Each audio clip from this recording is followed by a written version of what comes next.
Major player சொல்லிட்டார் OPS சேர்க்க மாட்டோம்னு. அப்ப ஏன் அமித்ஷா இன்னைக்கு அப்பாயின்மெண்ட் கொடுக்குறாரு ஓபிஎஸ்க்கு? வெளிப்படையா கட்சி சார்ந்த விஷயங்களை பேசிட்டு வந்தேன் ஏன் சொல்றாரு? அதுவும் 15 நாள் கெடு கொடுத்திருக்கக்கூடிய ஓபிஎஸ் சாதாரண ஏதோ ஒரு குடிமகன் கிடையாது. கூட்டணியில் இருக்கக்கூடிய அதிமுக வந்து இந்த ஒருங்கிணைப்பு விஷயத்தை சரி செய்யல அப்படின்னா இந்த 15ஆம் தேதிக்குள்ள கெடு கொடுத்திருக்காரு. இன்னொன்னு அதிமுக கெடு கொடுக்க முடியாது.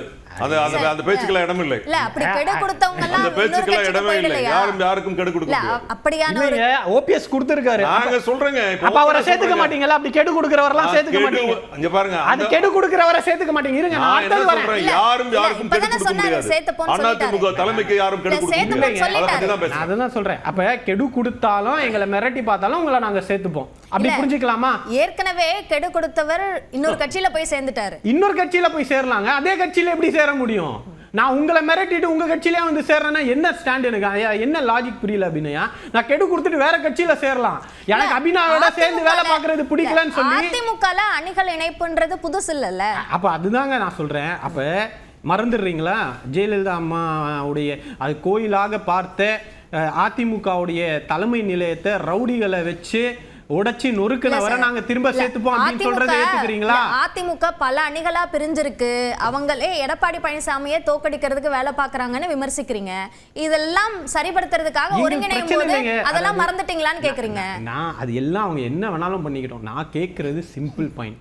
அவர் வந்து எங்களை நோக்கி இந்த மாதிரி பிரச்சனைகள் இருக்கு அப்படின்னு சொன்னனால நான் ஒரு விஷயத்தை திரும்ப கேட்கிறேன். ஓபிஎஸ் இன்னைக்கு அதிமுகல சேர்ந்தார்னா அந்த தலைமை நிலையத்துக்குள்ள ரவுடிகளையும் குண்டர்களையும் கூப்பிட்டு போய் அம்மா கோயிலாக நினைத்த அந்த இடத்தை சூறையாடியவருக்கு இனி கட்சியில இடம் கிடையாதுன்னு நீங்க சொன்னீங்கல்ல, அதுல இருந்து நீங்க மாறுறீங்க. அப்படி சொன்ன ஒருத்தரை உங்களுடைய கூட்டணியுடைய முக்கிய தலைவராக இருக்கக்கூடிய இந்தியாவுடைய உள்துறை அமைச்சரா இருக்கிறவரு கூப்பிட்டு அப்பாயின்மெண்ட் கொடுத்து பேசுறாருன்னா அதுக்கு என்ன முடிச்சு வேணாலும் போட்டு பேசலாம்ல.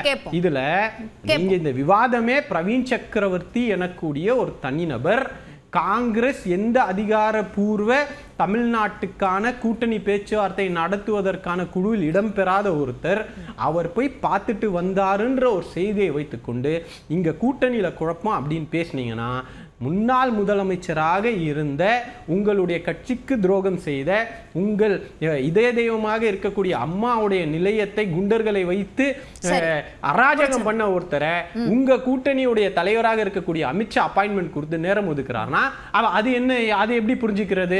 அதை எப்படி புரிஞ்சுக்கலாமா? நடத்துறது பிரவீன் சக்கரவர்த்தியோட சந்திப்புக்கு மட்டும் இல்ல. இல்ல நான் தான் சொல்றேன். இல்ல நடத்துறீங்க. நான் இதுதான் சொல்றேன்.